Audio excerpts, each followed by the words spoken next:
Welcome to wishful ಅಡುಗೆ ಮನೆ. ನೋಡಿ, ಇವತ್ತು ನಾವು ಉತ್ತರ ಕರ್ನಾಟಕದ ಒಂದು ಸ್ಪೆಷಲ್ ರೆಸಿಪಿನ ಮಾಡ್ತಾ ಇರೋದು. ಇಲ್ಲಿ ನೋಡಿ, ನಾನು ತಿಳು ಅವಲಕ್ಕಿನ ತಗೊಂಡಿರೋದು. ತುಂಬಾ ದಪ್ಪ ಅವಲಕ್ಕಿನ ತಗೋಬೇಡಿ, ಸ್ವಲ್ಪ ಮೀಡಿಯಂ ಸೈಜಲ್ಲಿ ಬರುತ್ತೆ ಅವಲಕ್ಕಿ. ಸೊ ಇದನ್ನೇ ತಗೊಳ್ಳಿ, ಇದು ಎಲ್ಲ ಕಡೆನೂ ಅವೈಲೇಬಲ್ ಇರುತ್ತೆ. ಸೊ ಇದನ್ನ ಇವತ್ತು ಉತ್ತರ ಕರ್ನಾಟಕ ಸ್ಟೈಲಲ್ಲಿ ಭಾರಿ ಫೇಮಸ್ ರೆಸಿಪಿನ ಯಾವ ಥರ ಮಾಡೋದು ಅಂತ ನೋಡೋಣ. ತುಂಬಾ ಹೆಲ್ದಿ ಕೂಡ ಇದೆ, ತುಂಬಾ ಈಸಿ ಆಗುತ್ತೆ, ಇನ್ಸ್ಟೆಂಟಾಗಿ ಆಗುತ್ತೆ.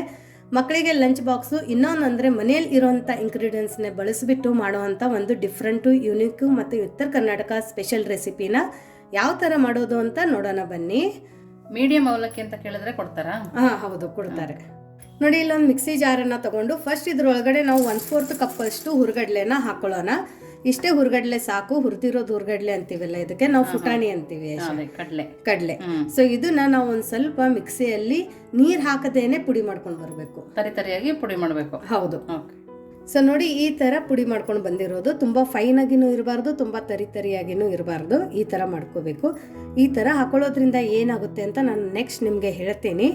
ಇದನ್ನ ಪಕ್ಕಕ್ಕಿಟ್ಟು ನೆಕ್ಸ್ಟ್ ಏನ್ ಮಾಡೋದು ಅಂತ ನೋಡೋಣ. ನೋಡಿ, ಇಲ್ಲೊಂದು ಪಾತ್ರೆ ತಗೊಂಡು ಅದ್ರ ಒಳಗಡೆ ಅವಲಕ್ಕಿನ ಹಾಕೊಳ್ಳೋಣ. ಇಲ್ಲಿ ನಾನು 3 ಕಪ್ದಷ್ಟು ಅವಲಕ್ಕಿನ ತಗೊಂಡಿದ್ದೀನಿ. ನಿಮ್ಮ ಮನೇಲಿ ಎಷ್ಟು ಜನ ಇದ್ದಾರೆ ಮತ್ತು ನಿಮಗೆ ಎಷ್ಟು ಕ್ವಾಂಟಿಟಿ ಬೇಕು ಅದ್ರ ತಕ್ಕಂಗೆ ನೀವು ಇಲ್ಲಿ ಅವಲಕ್ಕಿನ ಹಾಕೊಳ್ಳಿ. ಸೊ ಇವಾಗ ನಾವು ಈ ಅವಲಕ್ಕಿ ಒಳಗಡೆ ನೀರನ್ನು ಹಾಕೋಬೇಕು. ಇದನ್ನ ನೆನ್ಸಂಗಿಲ್ಲ ಲೋಕತಿವ? ಇಲ್ಲ, ತುಂಬ ಹೊತ್ತು ನೆನೆಸ್ಬಾರ್ದು. ಎಲ್ರದ್ದು ಎಲ್ಲಿ ಮಿಸ್ಟೇಕ್ ಆಗುತ್ತಂದ್ರೆ ಅವಲಕ್ಕಿ ನೆನೆಸೋದ್ರಲ್ಲಿ ಮಿಸ್ಟೇಕ್ ಆಗುತ್ತೆ. ಸೊ ನೋಡಿ, ಈ ಥರ ಫುಲ್ ನೀರನ್ನು ಹಾಕೊಳ್ಳೋಣ. ಹಾಕೊಂಡ್ಬಿಟ್ಟು ಒಂದ್ಸರ್ತಿ ಕೈನ ಆಡಿಸ್ಬಿಟ್ಟು ಆಶಾ ನೋಡಿ, ಇದ್ರ ಮೇಲ್ಗಡೆ ಏನಾದ್ರೂ ಗಲೀಜಿದ್ರೆ ಮೇಲ್ಗಡೆ ಬಂದ್ಬಿಡುತ್ತಲ್ಲ. ಸೊ ಇದನ್ನ ಒಂದ್ಸರ್ತಿ ಇಮಿಡಿಯೇಟ್ ಆಗಿ ನೀರನ್ನ ತಕೊಂಡು ಬೇರೆ ನೀರನ್ನ ಹಾಕೋಬೇಕು. ಹೌದು. ನೋಡಿ, ಈ ತರ ಒಂದ್ಸರ್ತಿ ವಾಶ್ ಮಾಡ್ಕೊಂಡು ನೀರನ್ನ ತಕೊಂಡಿರೋದು. ಇದ್ರೊಳಗಡೆ ಮತ್ತೆ ಚೆನ್ನಾಗಿರೋ ನೀರನ್ನ ಹಾಕೊಳ್ಳೋಣ. ಹಾಕೊಂಡ್ಬಿಟ್ಟು ಒಂದ್ಸರ್ತಿ ಕೈಗೆ ಆಡಿಸ್ಬಿಟ್ಟು ಇಮಿಡಿಯೇಟ್ ಆಗಿ 1 ಸೆಕೆಂಡ್ ಬರೀ ಈ ತರ ಮಾಡಿಬಿಟ್ಟು ಆಶಾ ಇದನ್ನ ಇಮಿಡಿಯೇಟ್ ಆಗಿ ನಾವು ಈ ತರ ಸ್ವಲ್ಪ ಪ್ರೆಸ್ ಮಾಡಬೇಕು. ಜಾಸ್ತಿ ಪ್ರೆಸ್ ಮಾಡಬಾರ್ದು. ಇದ್ರೊಳಗಡೆ ಒಂದ್ ಸ್ವಲ್ಪ ನೀರನ್ನ ಉಳ್ಕೋಬೇಕು. ಈ ತರ ಮಾಡಿ ನಾವು ಇದನ್ನ ತಕ್ಕೋಬೇಕು. ಎಲ್ಲದನ್ನು ಇದೇ ತರ ನಾವು ತಕ್ಕೋಬೇಕು. ನೋಡಿ, ನೀರೊಳಗಡೆ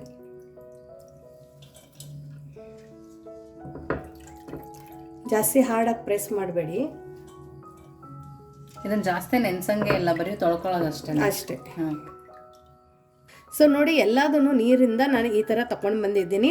ಇದ್ರ ಮೇಲ್ಗಡೆ ಒಂದು ಸ್ವಲ್ಪ ನೀರು ಥರ ಕಾಣಿಸ್ತಾ ಇರ್ಬೋದು. ಸೊ ಇವಾಗ ನಾವು ಏನು ಮಾಡ್ಬೇಕಂದ್ರೆ ಇದ್ರ ಒಳಗಡೆ ಇವಾಗ ನಾವು ಹುರ್ಗಡ್ಲೆ ಪುಡಿನ ಮಾಡ್ಕೊಂಡಿದ್ವಲ್ಲ ಆಶಾ, ಹುರ್ಗಡ್ಲೆ ಪುಡಿನ ಇದ್ರ ಒಳಗಡೆ ಹಾಕೊಳ್ಳೋಣ. ಈಗಲೇ ಹಾಕೊಬೇಕಾ? ಹೌದು. ಯಾಕಂದ್ರೆ ಇವಾಗ ನಾವು ಅವಲಕ್ಕಿ ನೀರಿಂದ ತೆಗ್ದಿರ್ತೀವಿ, ಒಳಗಡೆ ನೀರಿರುತ್ತೆ. ಅವಲಕ್ಕಿ ತುಂಬಾ ಬೇಗ ನೀರನ್ನ ಅಬ್ಸರ್ವ್ ಮಾಡ್ಕೊಳ್ಳುತ್ತೆ. ಸೊ ಈ ಒಳಗಡೆ ಅವಲಕ್ಕಿ ಒಳಗಡೆ ಎಷ್ಟು ನೀರು ಇರಬೇಕು ಅಷ್ಟೇ ನೀರು ಇರಬೇಕು. ಅಂದ್ರೆ ನಾವು ಈ ತರ ಹುರ್ಗಡ್ಲೆನ ಹಚ್ಕೊಂಡ್ ಬಿಟ್ರೆ ಇದೊಂದು ಸ್ವಲ್ಪ ಡ್ರೈ ಆಗಿ ನಮ್ಗೆ ಕರೆಕ್ಟ್ ಆಗಿ ಸಾಫ್ಟ್ ಅಲ್ಲಿ ಅವಲಕ್ಕಿ ಚೆನ್ನಾಗಿ ಬರುತ್ತೆ. ಸೊ ಇದು ಒಂದು ತುಂಬಾ ಇಂಪಾರ್ಟೆಂಟ್ ಟ್ರಿಕ್ ಇದೆ. ನಾವು ಉತ್ತರ ಕರ್ನಾಟಕದವ್ರದ್ದು ಅವಲಕ್ಕಿ ಯಾಕೆ ಇಟ್ಟು ಚೆನ್ನಾಗಾಗುತ್ತೆ ಅನ್ನೋದಕ್ಕೆ ಇದೇ ಮೇನ್ ಟ್ರಿಕ್.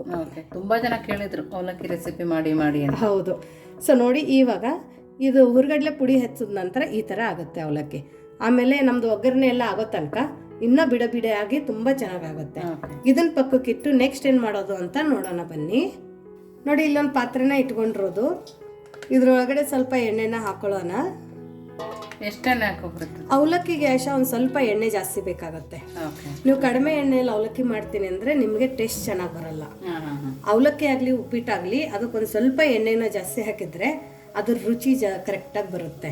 ಇಲ್ಲ ಕಡಿಮೆ ಎಣ್ಣೆಯಲ್ಲಿ ಅಂದರೆ ಡ್ರೈ ಆಗಿಬಿಟ್ಟು ತಿನ್ಬೇಕಾದ್ರೆ ತುತ್ತು ಸಿಗುತ್ತೆ. ಸೊ ಹಾಗಾಗಿ ಅವಲಕ್ಕಿಗೆ ಒಂದು ಸ್ವಲ್ಪ ಎಣ್ಣೆನ ನಾನು ಇಲ್ಲಿ ಒಂದು ಸ್ವಲ್ಪ ಜಾಸ್ತಿ ಹಾಕೊಂಡಿರೋದು. ಇದು ಎಣ್ಣೆ ಚೆನ್ನಾಗಿ ಬಿಸಿ ಆಗಲಿ. ನೋಡಿ, ಎಣ್ಣೆ ಚೆನ್ನಾಗಿ ಕಾಯ್ದ ನಂತರ ಸಾಸಿವೆ ಜೀರಿಗೆನ ಇದ್ರೊಳಗಡೆ ಹಾಕೊಳ್ಳೋಣ. ಚೆನ್ನಾಗಿ ಸಿಡಿಬೇಕು. ಮತ್ತೆ ಇನ್ನೊಂದಂದ್ರೆ ಆಶಾ, ಅವಲಕ್ಕಿ ಮಾಡ್ಬೇಕಂದ್ರೆ ಫ್ಲೇಮನ್ನು ಹಾಯಿಯಲ್ಲಿನೇ ಇಟ್ಕೋಬೇಕು. ಬೇಗನೂ ಆಗುತ್ತೆ. ಹೌದು, ತುಂಬಾ ಬೇಗ. ಒಂದು 5 ನಿಮಿಷದಲ್ಲಿ ನೀವು ಮಾಡ್ಕೋಬಹುದು. ಮನೆಗೆ ಯಾರಾದ್ರೂ 25 ಜನ ಗೆಸ್ಟ್ ಬಂದಿದ್ರು ತರಕಾರಿನ ಕಟ್ ಮಾಡ್ಕೊಂಡು ಇಟ್ಬಿಟ್ರೆ ಇಮಿಡಿಯೇಟ್ ಆಗಿ ನೆನೆಸಿ ಇಮಿಡಿಯೇಟ್ ಆಗಿ ಒಗ್ಗರಣೆನ ಹಾಕೋಬಹುದು. 50 ಜನಕ್ಕೂ ನೀವು ಅರ್ಧ ಗಂಟೆಯಲ್ಲಿ ಮಾಡ್ಕೋಬಹುದು. ಇವಾಗ ಸಾಸಿವೆ ಜೀರಿಗೆ ಸಿಡಿಬೇಕಾದ್ರೆ ಇದ್ರೊಳಗಡೆ ಹಸಿಮೆಣಸಿನಕಾಯಿನ ಹಾಕೊಳ್ಳೋಣ. ಈರುಳ್ಳಿ ಸಣ್ಣದಾಗಿ ಹೆಚ್ಚಿರೋದು ಈರುಳ್ಳಿನ ಹಾಕೊಳ್ಳಿ.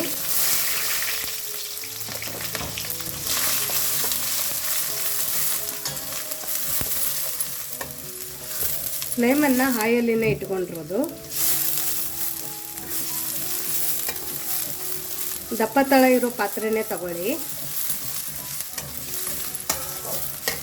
ಇಲ್ಲಿ ಈರುಳ್ಳಿದು ಹಸಿ ವಾಸನೆ ಹೋಗೋತನ ಅಷ್ಟೇ ಹುರ್ಕೋಬೇಕು ನಾವು. ಕೆಂಪಾಗಂಗೇನಿಲ್ಲ ಅಲ್ಲ? ಏನಿಲ್ಲ, ಸ್ವಲ್ಪ ಹಸಿ ವಾಸನೆ ಜಾಸ್ತಿ ಇರುತ್ತಲ್ಲ ಈರುಳ್ಳಿಗೆ, ಅದು ಹೋಗೋ ತನಕ ಅಷ್ಟೇ ಹುರ್ಕೋಬೇಕು. ಇವನ್ ಈರುಳ್ಳಿ ತಿನ್ನಲ್ಲ ಅನ್ನೋರು ಆಶಾ ಈರುಳ್ಳಿನ ಸ್ಕಿಪ್ ಮಾಡ್ಕೋಬೋದು. ಸ್ಕಿಪ್ ಮಾಡಿಕೊಂಡು ಬೇರೆ ತರಕಾರಿಗಳನ್ನ ಹಾಕೋಬೋದು. ಸೊ ನೋಡಿ, ಇವಾಗ ಈರುಳ್ಳಿ ಒಳಗಡೆದು ಹಸಿ ವಾಸನೆ ಹೋಗಿದೆ. ಇವಾಗ ನಾವು ಇದ್ರ ಒಳಗಡೆ ಸಣ್ಣದಾಗಿ ಕಟ್ ಮಾಡ್ಕೊಂಡಿರುವಂಥ ಕ್ಯಾಬೇಜನ್ನು ಹಾಕೋತಾ ಇರೋದು.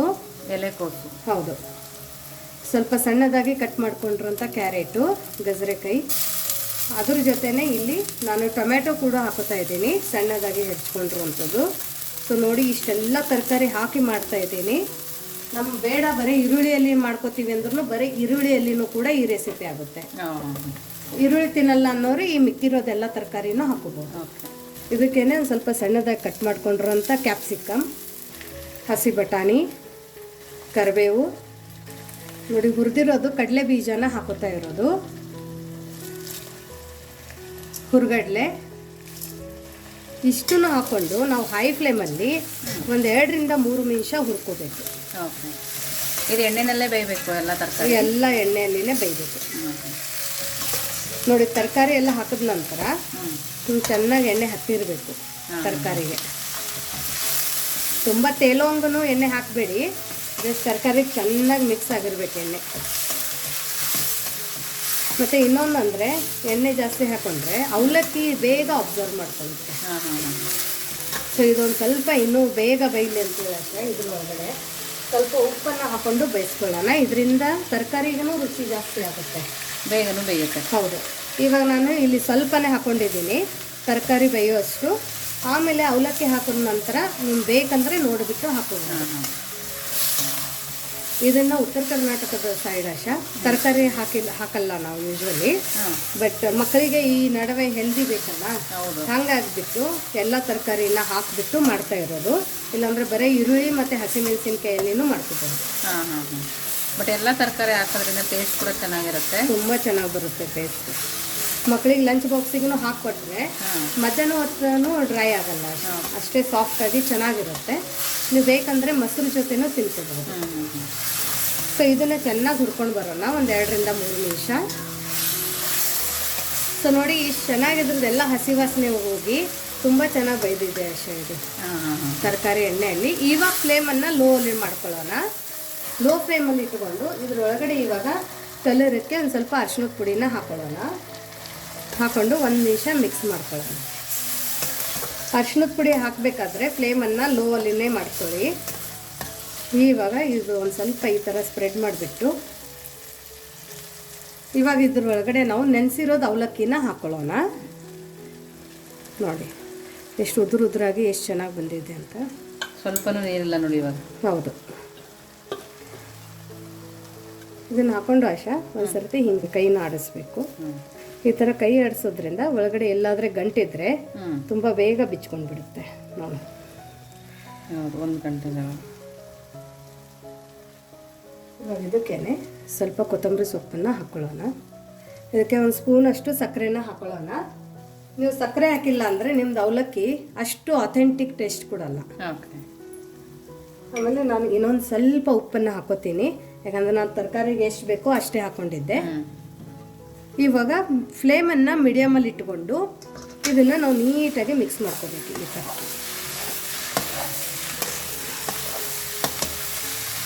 ಮೀಡಿಯಮ್ ಫ್ಲೇಮಲ್ಲಿನೇ ಈ ಥರ ಮಿಕ್ಸ್ ಮಾಡ್ಕೋಬೇಕು. ಇದೇನು ಜಾಸ್ತಿ ಹೊತ್ತು ನಾವು ಕೈ ಆಡಿಸ್ಬೇಕಂತೇನಿಲ್ಲ. ನೋಡೋಕೆ ಕೂಡ ಎಷ್ಟು ಚೆನ್ನಾಗಿ ಕಾಣಿಸ್ತದೆ ನೋಡಿ, ಕಲರ್ಫುಲ್ ಆಗಿದೆ. ಹೌದು, ಒಂದು ಸರ್ತಿ ಇವಾಗ ಮಿಕ್ಸ್ ಆದ ನಂತರ ಆಶಾ ಫ್ಲೇಮನ್ನು ಲೋಲ್ ಮಾಡ್ಕೋಬೇಕು. ಸೊ ನೋಡಿ, ಇದೆಲ್ಲ ತುಂಬ ಚೆನ್ನಾಗಿ ಇವಾಗ ಮಿಕ್ಸ್ ಆಗಿದೆ. ಇದನ್ನು ಇವಾಗ ಸರ್ವ್ ಮಾಡೋಕ್ಕೆ ರೆಡಿಯಾಗಿದೆ. ನಿಮ್ಗೆ ತೋರಿಸ್ತೀನಿ ಸರ್ವ್ ಮಾಡಬೇಕಾದ್ರೆ ಇದೆಷ್ಟು ಉದ್ರಾಗಾಗಿದೆ ಅಂತ. ಸೊ ನೋಡಿ, ನಮ್ಮದು ಉತ್ತರ ಕರ್ನಾಟಕದ್ದು ಬಿಸಿ ಬಿಸಿ ಅವಲಕ್ಕಿ ರೆಡಿಯಾಗಿದೆ. ಎಷ್ಟೆಲ್ಲ ಟಿಪ್ಸನ್ನು ಯೂಸ್ ಮಾಡಿಬಿಟ್ಟು ಎಷ್ಟು ಈಸಿಯಾಗಿ ನಾವು ಅವಲಕ್ಕಿನ ಮಾಡ್ಕೋಬೋದು ಅನ್ನೋದನ್ನು ನೀವು ನೋಡಿದ್ದೀರಾ. ಸೊ ಇದ್ರ ಒಳಗಡೆ ಏನೇನು ಹಾಕಿದ್ದೀವಿ ಅಂತಲೂ ನಿಮ್ಗೆ ಗೊತ್ತು. ಅವಲಕ್ಕಿ ಸ್ಟಿಕ್ಕಿ ಆಗಬಾರ್ದಂತನೂ ನಾನು ನಿಮಗೆ ಟಿಪ್ಸನ್ನು ಹೇಳಿದ್ದೀನಿ. ಅದೇ ಥರ ನೀವು ಫಾಲೋ ಮಾಡಿ ಈ ಥರ ಅವಲಕ್ಕಿನ ಮಾಡಿ 50 ಜನಕ್ಕೆ ಒಂದು ಅರ್ಧ ಗಂಟೆಯಲ್ಲಿನೂ ನೀವು ಅವಲಕ್ಕಿನ ಮಾಡ್ಕೋಬೋದು. ಸೊ ಈ ಅವಲಕ್ಕಿ ನೋಡೋಕ್ಕೆ ಎಷ್ಟು ಚೆನ್ನಾಗಿದೆ ನೋಡಿ, ಅಷ್ಟೇ ಉದ್ರಾಗಿದೆ. ಇವಾಗ ಈ ಅವಲಕ್ಕಿ ಅಂದರೆ ಲಿಂಬೆಹಣ್ಣು ಇರಲೇಬೇಕು. ಇದಕ್ಕೆ ಒಂದು ಸ್ವಲ್ಪ ಲಿಂಬೆ ರಸನ ಹಾಕೊಳ್ಳೋಣ. ಲಿಂಬೆ ರಸ ಬೇಡ ಅಂದರೆ ನೀವು ಮೊಸರು ಕೂಡ ಹಾಕೋಬೋದು, ತುಂಬ ಸಖತ್ತಾಗಿರುತ್ತೆ. ಸೊ ನೋಡಿ, ಲಿಂಬೆ ರಸ ಹಾಕಿದ ನಂತರ ಇದನ್ನು ಮಿಕ್ಸ್ ಮಾಡ್ಕೊಳ್ಳೋಣ. ನಿಮಗೆ ಇದೇ ಥರ ಅವಲಕ್ಕಿನ ಮಹಾರಾಷ್ಟ್ರ ಸ್ಟೈಲಲ್ಲಿ ಕಾಂದಾ ಪೋಹೆ ಅವಲಕ್ಕಿ ತಿನ್ನೋಂಗಿದ್ರೆ ಕಮೆಂಟ್ ಹಾಕಿ, ಆ ರೆಸಿಪಿ ಕೂಡ ನಿಮಗೆ ತೊಗೊಂಡು ಬರ್ತೀನಿ. ಸೊ ನೋಡಿ, ಇದು ಮಿಕ್ಸ್ ಮಾಡಿದ ನಂತರ ಎಷ್ಟು ಕಲರ್ಫುಲ್ಲಾಗಿ ಎಷ್ಟು ಉದ್ರಾಗಿ ಕಾಣಿಸ್ತಾ ಇದೆ ನೋಡಶ. ತುಂಬ ಚೆನ್ನಾಗಿದೆ ಪ್ರತಿಭಾ. ಚೆನ್ನಾಗಿದೆಯಾ? ತುಂಬ ಚೆನ್ನಾಗಿದೆ. ಉಪ್ಪು, ಖಾರ, ಹುಳಿ ಎಲ್ಲವೂ ಕರೆಕ್ಟಾಗಿದೆ. ಇದನ್ನು ನಮ್ಮ ಕಡೆ ಟೇಸ್ಟ್ ಮಾಡಿದವರೆಲ್ಲ ಪ್ರತಿಭಾ ಮಾಡೋದು ತುಂಬ ಚೆನ್ನಾಗಿದೆ ಅಂತ ಹೇಳಿದ್ದಾರೆ. ಈ ಸೈಡ್ ಸುಮಾರು ಜನ ಕೇಳಿದ್ದಾರೆ. ಹೌದು. ಸೊ ಅದಕ್ಕೋಸ್ಕರ ಇವತ್ತು ಈ ಅವಲಕ್ಕಿ ರೆಸಿಪಿನ ನಾನು ಅವ್ರಿಗೋಸ್ಕರ ಮಾಡಿದ್ದೀನಿ. ಯಾಕಂದರೆ ಉತ್ತರ ಕರ್ನಾಟಕದವರು ಅಂದರೆ ನೀವು ಅವಲಕ್ಕಿನ ಹೆಂಗೆ ಮಾಡ್ತೀರಾ, ಜೋಳದ ರೊಟ್ಟಿನ ಹೆಂಗೆ ಮಾಡ್ತೀರಾ ಅಂತ ಫಸ್ಟ್ ಕ್ವಶನ್ ಇರುತ್ತೆ. ಸೊ ಜೋಳದ ರೊಟ್ಟಿನೂ ಮಾಡಿ ಹಾಕಿದ್ದೀವಿ, ಆ ವಿಡಿಯೋನೂ ನಿಮಗೆ ಸಿಗುತ್ತೆ. ಅದ್ರ ಜೊತೆ ಬದನೆಕಾಯಿ ಎಣ್ಗಾಯಿನೂ ಕೂಡ ಈಸಿಯಾಗಿ ಯಾವ ಥರ ಮಾಡೋದು ಅಥೆಂಟಿಕ್ ವೇಯಿಂದನೂ ಇದೆ. ಇವತ್ತು ಈ ಅವಲಕ್ಕಿ ರೆಸಿಪಿನೂ ಕೂಡ ನಾನು ಹಾಕ್ತಾ ಇದ್ದೀನಿ. ಸೊ ನಿಮಗೆ ಈ ಅವಲಕ್ಕಿ ರೆಸಿಪಿ ಹೇಗೆ ಅನ್ನಿಸ್ತು ಅಂತ ಕಮೆಂಟ್ ಮೂಲಕ ತಿಳಿಸೋದನ್ನು ಮರಿಬೇಡಿ. ನಾನು ಇದನ್ನು ತಿಂದ್ಬಿಟ್ಟಿರ್ತೀನಿ. ತುಂಬ ಸಖತ್ತಾಗಿದೆ. ಎಷ್ಟು ಚೆನ್ನಾಗಿದೆ ಅಂದರೆ ಇದು ಇಡೀ ತಟ್ಟೆ ಮಕ್ಕಳೇ ಖಾಲಿ ಮಾಡ್ತಾರೆ. ಹೌದು, ಅಷ್ಟೇ ಸಾಫ್ಟಾಗಿದೆ ಆ ಅವಲಕ್ಕಿ. ಆಮೇಲೆ ಒಳಗಡೆ ಹಾಕಿರೋದು ತರಕಾರಿ, ಆ ಕ್ರಂಚಿನೆಸ್ಸು ತುಂಬ ಸಖತ್ತಾಗಿ ಸಿಗ್ತಾ ಇದೆ. ಹುರ್ಗಡ್ಲೆ, ಕಡಲೆ ಬೀಜ, ಆಮೇಲೆ ಮಕ್ಕಳೂ ಅನ್ನಲ್ಲ ಇದ್ರ ಒಳಗಡೆ ಯಾವ ತರಕಾರಿ ಹಾಕಿದ್ದೀವಿ, ಏನು ಹಾಕಿದ್ದೀವಿ ಅಂತಲೇ ಗೊತ್ತಾಗಲ್ಲ, ಅಷ್ಟು ಚೆನ್ನಾಗಿ ರೆಸಿಪಿ ಆಗಿದೆ. ನಿಮಗೆ ಈ ಉತ್ತರ ಕರ್ನಾಟಕ ಅವಲಕ್ಕಿ ರೆಸಿಪಿ ಇಷ್ಟ ಆಗಿದ್ರೆ ಕಮೆಂಟ್ ಮೂಲಕ ತಿಳಿಸೋದನ್ನು ಮರಿಬೇಡಿ. ಇನ್ನೂ ನಮ್ಮ ಚಾನಲ್ನ ಲೈಕ್ ಮಾಡಿಲ್ಲ ಅಂದರೆ ಲೈಕ್ ಮಾಡಿ, ಶೇರ್ ಮಾಡಿ, ಸಬ್ಸ್ಕ್ರೈಬ್ ಮಾಡಿ. ವಿಶ್ ಫುಲ್ ಅಡುಗೆ ಮನೆಗೆ ಥ್ಯಾಂಕ್ ಯು.